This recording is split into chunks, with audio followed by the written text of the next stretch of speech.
여러분 안녕하십니까? 뉴스라이브 문을 엽니다. 최근 남북회담과 전 대통령 수사 등의 굵직한 이슈 때문에 지방선거 열기를 잘 못 느끼시는 분들도 많으실 겁니다. 오늘로써 꼭 83일 남은 선거 레이스. 시간이 갈수록 선거 시계는 더욱 빨라지는 것 같습니다. 뉴스라이브 오늘도 다양한 이슈와 선거 소식 담았습니다. 3월 22일 뉴스라이브 지금부터 시작합니다. 오늘의 헤드라인입니다. 고등학교가 한 곳도 없는 홍은동과 홍제동에 고등학교 신설 요구가 이어지고 있지만 여전히 제자리 걸음입니다. 종로구가 도입하려는 서울형 주민자치회에 대해 종로의회 지방분권특위가 제동을 걸고 나섰습니다. 대형 개발 사업과 재건축, 교통 인프라 확충이라는 숙제를 안고 있는 강남구의 현안과 예비후보 현황을 짚어봅니다. 기초의회 선거구 획정 이후에 진통이 계속되고 있습니다. 군소정당과 시민단체, 의회 내부에서도 자성의 목소리가 높습니다.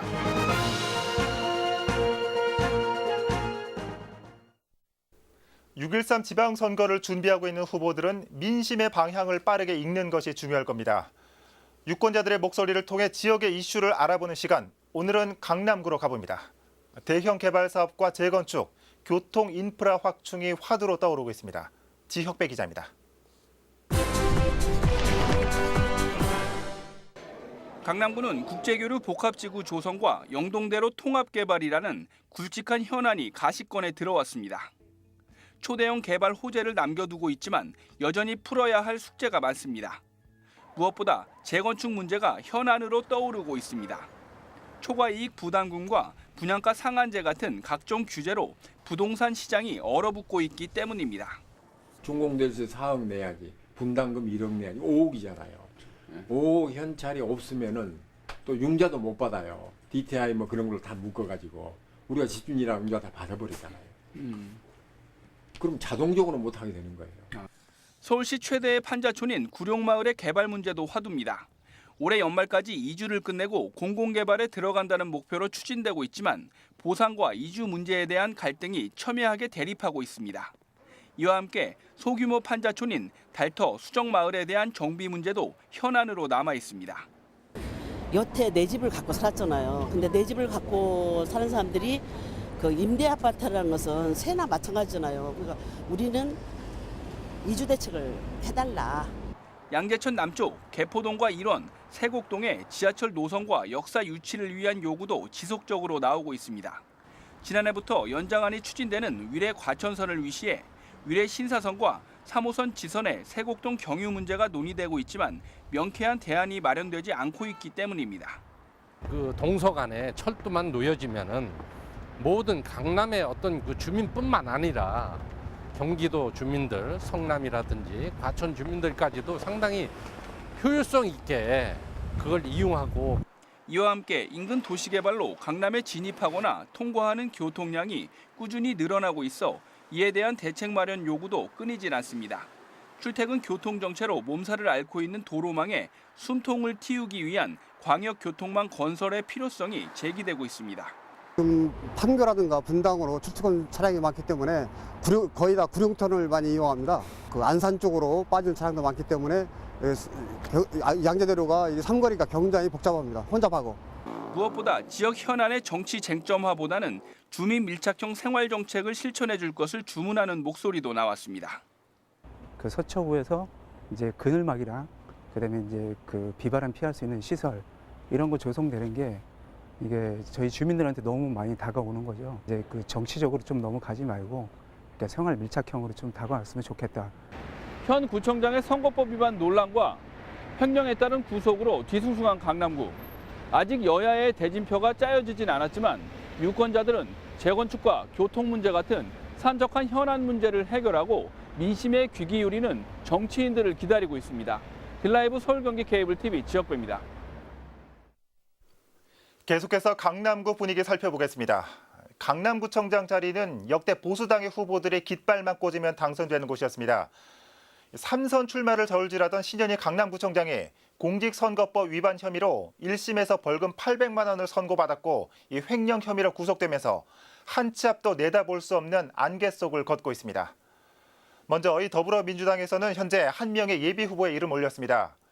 신현희 구청장의 저격수로 이름을 알린 여선웅 구의원입니다.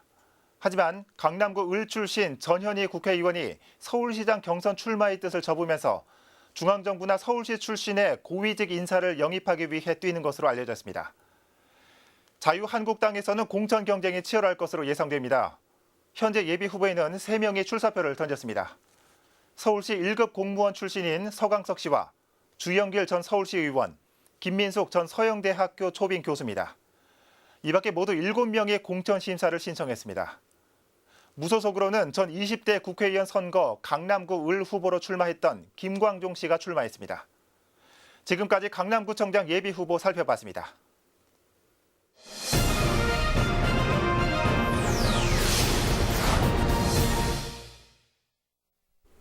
지금 정치권은 기초의원 선거구 획정으로 시끄럽습니다.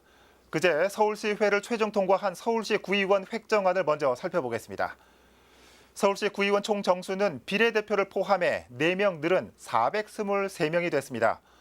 선거구는 159곳에서 1곳 늘어 160곳이 됐습니다. 2인 선거구는 그대로 111곳, 3인 선거구는 1곳 늘어 49곳, 4인 선거구는 1곳도 없습니다. 이 변동이 생긴 주요 자치구 선거구를 살펴보면 강남구는 구의원 수가 2명 늘어 지역구 의원 정수가 총 20명이 됐습니다.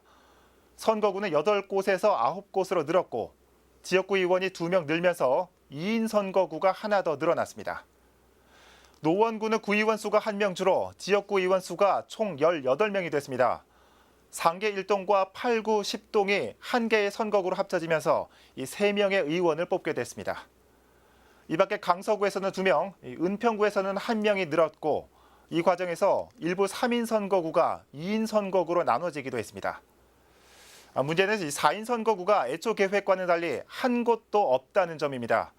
서울시 획정위원회가 지난해 11월 내놓은 초안에서는 4인 선거구가 35곳이었지만 이달 초 제출한 최종안에서는 7곳으로 크게 줄었습니다.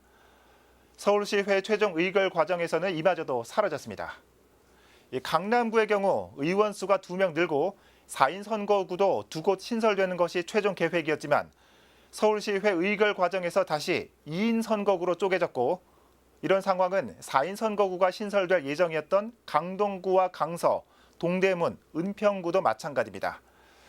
이 부분이 현재 가장 큰 논란이 되고 있는 건데 이 한 선거구 안에서 1등과 2등만 뽑는 현재의 2인 선거구는 더불어민주당과 자유한국당만 독식할 가능성이 크지만 1등부터 4등까지 뽑는 4인 선거구는 이 거대 양당 외에도 군소정당이나 정치 신인이 참여할 기회가 상대적으로 커지기 때문입니다. 이 획정위는 다당제와 정치의 다양성을 이유로 이 4인 선거구의 대폭 확대를 추진해왔지만 결국 거대 양당의 반대에 4인 선거구는 없던 일이 된 겁니다. 이 4인 선거구가 한 곳도 없었던 지난 지방선거에서 당시 새누리당과 새정치민주연합이 전체 구의원 당선자의 99%를 차지했습니다. 매 선거 때마다 논란이 되어왔던 선거구 획정이 이번에도 별다른 변화를 보이지 않게 되면서 반대의 목소리는 그 어느 때보다 커지고 있습니다. 획정이 최종 결정된 서울시의회에서는 욕설과 몸싸움이 오가는 그야말로 아수라장이었습니다. 이 부분은 계속해서 엄종규 기자가 전해드립니다. 선거구 획정안을 심사의결할 본회의가 열리기 전부터 서울시의 앞은 성토장으로 변했습니다. 3에서 4인 선거구 축소를 반대하는 군소정당과 시민단체가 기자회견을 연 겁니다. 이들은 다인 선출 선거구 축소를 군소정당의 지방의회 진출을 막는 다수당의 횡포로 규정했습니다. 기초의회 도입된 이후에 서울에서는 단 한 곳에 4인 선거구도 없었습니다. 서울시 획정위원회가 내놓은 4인 선거구제 안을 서울시 의회에서 2인 선거구로 모두 다 쪼개버렸습니다. 조금 더 공정한 선거제도를 앞당겨야 할 더불어민주당 의원들이 앞장서서 자한당과 야합했습니다. 본회의도 시작부터 삐걱거렸습니다. 바른미래당 소속 의원들도 의장석 점거로 항의했고 5.18 정책입니까? 촛불 밀립니까? 이건 아니지 않습니까? 지방자치가 쌍끌이 하겠다는 것입니까? 이건 아니지 않습니까? 의원 간 몸싸움 끝에 의장석이 정리되자 방청석의 야유 속에 표결은 일사천리로 진행됐습니다.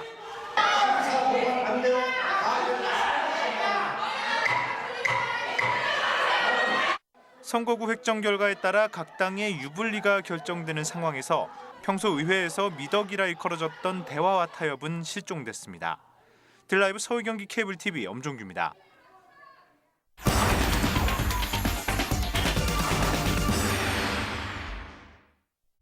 서초구가 오늘부터 어린이 자전거 교실을 운영한다고 합니다.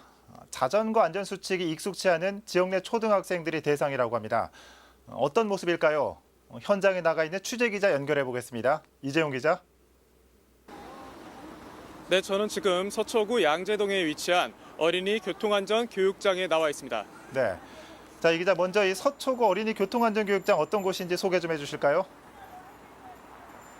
네, 교통안전교육장은요, 어린이들의 교통사고를 사전에 예방하기 위해 마련됐습니다. 예. 때문에 지난 2008년부터 지역 내 초등학교의 저학년을 대상으로 안전을 위한 자전거 교실이 운영됐는데요.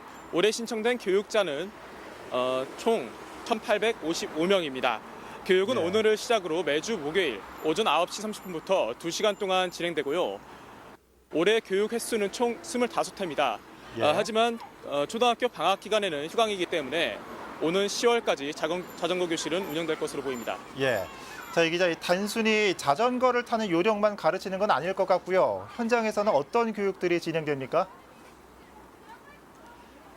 네, 이곳에서는 자전거 안전 수칙은 물론이고요. 교통 기초 상식도 배울 수 있습니다.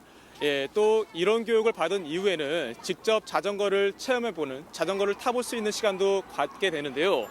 보다 자세한 내용은 자전거 전문 강사 만나서 자세한 이야기 나눠보겠습니다. 예. 안녕하세요. 안녕하세요. 네, 반갑습니다. 그 자전거 교실에서 운영되는 교육 내용이 좀 궁금한데 어떤 내용들이 있나요? 어린이들이 자전거를 타기 전에 안전한 자전거 체크와 자전거를 탈 때 어떠한 안전 수칙을 지켜서 안전사고 예방을 할 수 있는지 방법을 알려줍니다. 네, 참 많은 부분에 대해서 공부를 할 수 있는 것 같은데요. 사실 좀 궁금한 게 자전거 교육을 하다 보면 여러 코스들이 마련되어 있는데 그렇게 많은 코스를 체험할 필요성이 있을지 궁금합니다.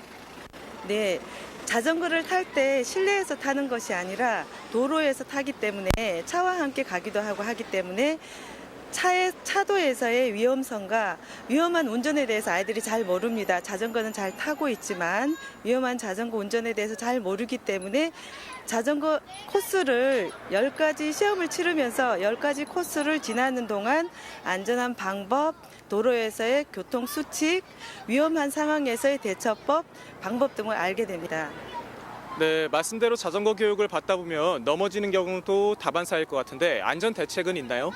네, 물론 여기 안전교육장이기 때문에 안전 관련 응급 상황 시 구급함 등 잘 구비되어 있고요. 저부터 안전교육 응급처치 강사이기도 합니다. 네, 오늘 말씀 잘 들었습니다. 감사합니다. 수고하셨습니다. 안녕. 네, 이재용 기자, 좀 말씀 들어보니까 실습 내용이 생각했던 것보다 참 다양한 것 같습니다. 그런데 이 자전거 교육을 받고 있는 학생들의 반응은 좀 들어보셨습니까? 네, 자전거를 처음 타본 경우가 대다수였는데 두려움보다는 즐거움이 대다수였습니다. 예. 그 이유는 다양한 교육 내용도 내용이지만 이 교육 내용을 받게 되면은 자신의 얼굴이 나오게 되는 자전거 자격증도 발급받을 수 있기 때문인데요. 이런 요소들 때문에 교육을 즐길 수 있는 한 가지 요소들이 있기 때문에 자전거를 즐겁게 배울 수 있다고 합니다. 예, 이 학부모들의 관심 가지실 것 같습니다. 자전거 교실 누구나 신청하면 교육받을 수 있는 겁니까? 그렇지는 않습니다. 서초구 어린이 교통안전 교육장의 경우에는요. 학생 올해 같은 경우 선으로 먼저 신청을 받고 마감을 하게 됩니다. 그렇기 때문에 올해 교육은 더 이상 신청한다고 해서 받을 수는 없습니다. 다만 서초구는 안전교육의 필요성을 고려해서 앞으로 이런 자전거 교실에 대한 운영 시간이라든가 요일을 조금 더 확대하는 것에 대한 검토를 진행 중인 것으로 확인했습니다. 지금까지 서초구에서 소식 전해드렸습니다. 네, 이재용 기자였습니다. 이 연결 상태가 잠시 좋지 않았습니다. 양해의 말씀 전해드립니다. 요즘에 이게 워낙 차들이 많기 때문에 아이들 내보내기가 좀 걱정되는 게 사실이죠. 우리 자녀들 한 번쯤 받으면 좋을 것 같은 교육 같습니다. 자, 서초구 어린이 자전거 교실 연결해봤습니다.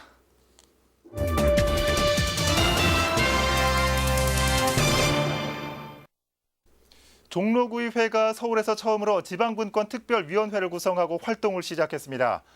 종로구의회 임시회 중 열린 특위에서 서울형 주민자치회 시범 운영에 대한 업무 보고가 있었는데 종로구의회 지방분권 특위 위원들이 제동을 걸고 나섰습니다. 송지현 기자입니다. 주민대표 조직을 구성해 권한과 책임을 부여한다는 내용의 서울형 주민자치회. 종로구는 2단계 시범사업구에 포함돼 올해 구내 5개 동에서 시범사업을 실시합니다. 이에 따라 조례를 제정하고 주민자치사업단을 구성합니다. 하지만 주민자치회 시범사업을 놓고 종로구 의회 지방분권특위는 사업 자체를 재검토해야 한다는 입장입니다. 먼저 이미 행정자치부가 운영하는 주민자치위원회가 있는데 또다시 서울형 주민자치회를 구성하는 것에 대해 문제를 제기하는 겁니다. 지금 행정안전부에서 실시한 이 부분에 대한 부분과 그리고 서울형에서 봤을 때 보면 달라요. 또 표준안을 보면 이거는 사실적으로 예전부터 10년도부터 그걸 행정부에서 시작을 한 부분과 그걸 조사한 결과에 따라서 그거를 하면 되는데 왜 갑자기 서울형을 들고 나오냐 이거죠. 지방자치회에 예산 사용 등 권한을 줬을 경우 심의기구가 없어 전문성이 떨어진다는 지적도 나왔습니다. 예산 같은 것도 쓸 수 있는 권한이 지금 돼 있단 말이에요. 여기 보니까 거기에 꼭 필요한 일을 해야 될지 안 해야 될지도 모르고 무조건 이 일을 하게 될 수 있는 끌려갈 수 있는 그런 제도가 될 수도 있단 말이에요. 이걸 하게. 위원 구성의 순수성에 대한 우려도 제기됐습니다. 위원장이 누구의 일 백에 의해서 부위원 말도 잘 안 듣고 그 자기들이 말하면 대꾸로만 잘라버리는 그런 위원회도 있습니다. 그런데다가 이 단장을 연봉 5천만 원이나 주면서 단장 하나 딱 갖다 놓으면 직원은 없어집니까? 과장은? 동장님은 없어지는 겁니까? 결국 종로구의회 지방분권특위는 지방자치회 구성은 현 상황으로는 동의할 수 없다는 입장을 전하며 특위 첫 활동을 마무리했습니다. 딜라이브 서울경기 케이블TV 송지연입니다. 고등학교에 가기 위해서 대중교통으로 30분 이상이 소요되는 곳이 있습니다. 서대문구 홍은동과 홍제동 얘기입니다. 오래전부터 고등학교 설립이 논의되고는 있지만 구체적인 계획 없이 여지껏 표류하고 있습니다. 오신영 기자입니다. 서대문구 홍은동과 홍제동 일대입니다. 이 지역에는 인왕중학교와 홍은중학교 등 모두 5곳의 중학교가 있습니다. 하지만 중학교 수와 달리 고등학교는 전무합니다. 이 지역 중학생들이 고등학교로 진학하기 위해서는 대중교통으로 30분 이상 소요되는 거리를 가야 하는 겁니다. 많은 어머님들이 아무래도 이제 학생이다 보니까 이동권에 대한 불만은 많이들 있거든요. 그래서 뭐 학교도 일찍 가야 되고 이제 학교도 늦게 하다 보니까 아무래도 가까운 데 있으면 서대문구 의회도 홍은 홍제동의 고등학교 부족에 대해 인지하고 고등학교 설립을 지속적으로 논의했습니다. 지난 2016년에는 서대문구 개미마을을 고등학교 설립 부지로 추진하기도 했지만 여전히 추진되지 못하고 있습니다. 서울시에서 2016년 2월 개미마을 정비 방향 모색을 위한 새로운 주거 모델 개발 및 시범 사업 용역을 시행할 때 도시계획 시설 변경을 통하여 학교 부지 제한을 건의하겠다고 하였습니다. 그 이후 관계 기관들과 어떤 협의를 하셨는지요? 서울시는 개미마을에 추진하는 도시계획이 민간에 맡기는 개발 모델로 삼고 있어 고등학교가 설립되는 공영개발 추진이 어렵다고 밝혔습니다. 한편 서대문구는 이에 대해 서울시 SH공사와 지속적으로 고등학교 건립을 논의하겠다고 말했습니다. 서울시와의 협의부터 난항에 빠진 홍은 홍제동의 고등학교 설립 문제.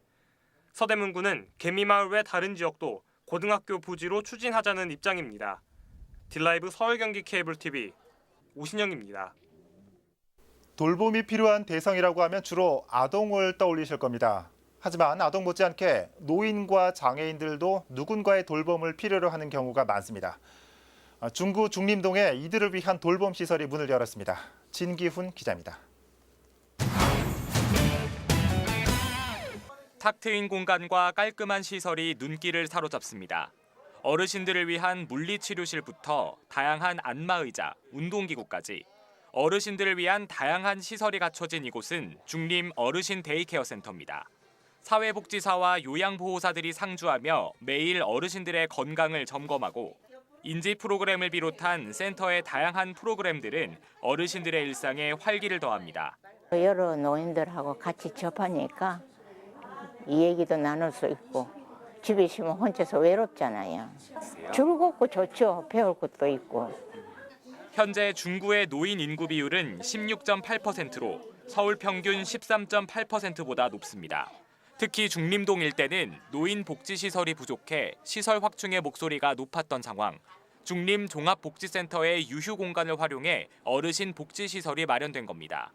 복지센터의 또 다른 유휴 공간에는 장애인들을 위한 주간 보호시설도 마련돼 주민들에게 돌봄 서비스를 제공합니다. 어르신들과 장애인들이 이제 안전하고 행복한 이제 그런 센터가 되었으면 좋겠고요. 이제 가족들의 그 어려움들을 조금 경감해 줄 수 있는, 이제 지원해 줄 수 있는 이제 그런 센터를 좀 만들고자 합니다. 이제 막 본격적인 운영을 시작한 중림 데이케어 센터. 높아지는 돌봄 시설 확충에 대한 주민의 목소리에 화답하고 있습니다. 딜라이브 서울 경기 케이블 TV 진기훈입니다. 어젯밤 11시 40분경 1호선 가산 디지털 단지역과 독산역 사이 선로에서 사람이 열차에 치이는 사고가 발생했습니다. 이 사고로 36살 김모 씨가 그 자리에서 숨졌으며 열차는 1시간가량 운행이 지연됐습니다. 기관사는 사고 당시 선로에 뛰어든 김 씨를 발견해 급정거를 했지만 열차와 충돌한 것으로 알려졌습니다. 구조대는 일반인의 출입이 통제된 선로에 김 씨가 어떻게 들어갔는지 등 사고 경위를 조사 중입니다.